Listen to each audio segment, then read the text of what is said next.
वे जब जलियांवाला बाग हत्याकांड हो गया था तो उसमें दौड़ते हुए गए, उनको बाद में मैं मालूम चला तो वहाँ पे दौड़ते हुए गए और देखे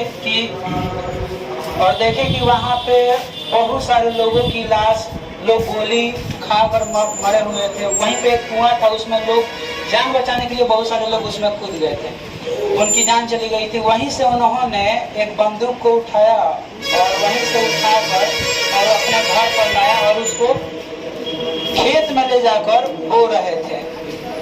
उनके दादाजी आए और पूछे कि ये क्यों बो रहे हो, तो भगत सिंह जी ने बोले कि ये बड़े होके हमें बंदूक देगा, तो इस बंदूक का कौन खाएगा। तो इस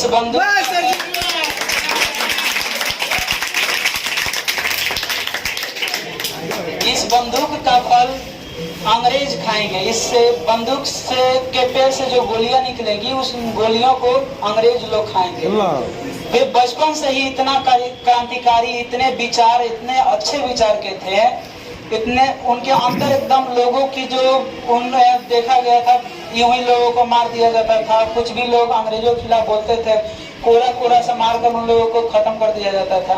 इन्हीं सभी चीजों से उन्होंने प्रेरित होकर उन्होंने शपथ लिए थे कि जब तक हम इस देश को आजाद नहीं कराएंगे तब तक हम चैन की नींद नहीं सोएंगे। और वो बचपन से ही इतना सारा क्या थे, क्रांतिकारी थे। उनका एक सबसे अच्छा जो स्लोगन है, नारा है, वो है इनकलाब जिंदाबाद। इस चीज को उनके जो सहयोगी थे, जो उनके मित्र थे, उन लोगों ने सबसे ज्यादा इस चीज को बढ़ावा दिए और इनकलाब जिंदाबाद का नारा उस समय में बहुत आगे वर्चस्व था। और इनकलाब जिंदाबाद ये एक ऐसा नारा था जो उस समय के जो भी नौजवान थे उनके अंदर जुनून, लड़ने का जुनून, मर मिटने का जुनून उनके अंदर पैदा कर देता था। उनका एक बहुत ही अच्छा विचार है कि अंग्रेज तो मुझे मार सकते हैं लेकिन मेरे विचारों को नहीं मार सकते हैं। अंग्रेज मुझे मार सकते हैं लेकिन मेरे विचारों को नहीं मार सकते हैं। वे मेरे शरीर को कुचल सकते हैं लेकिन मेरी आत्मा को नहीं मार सकते हैं।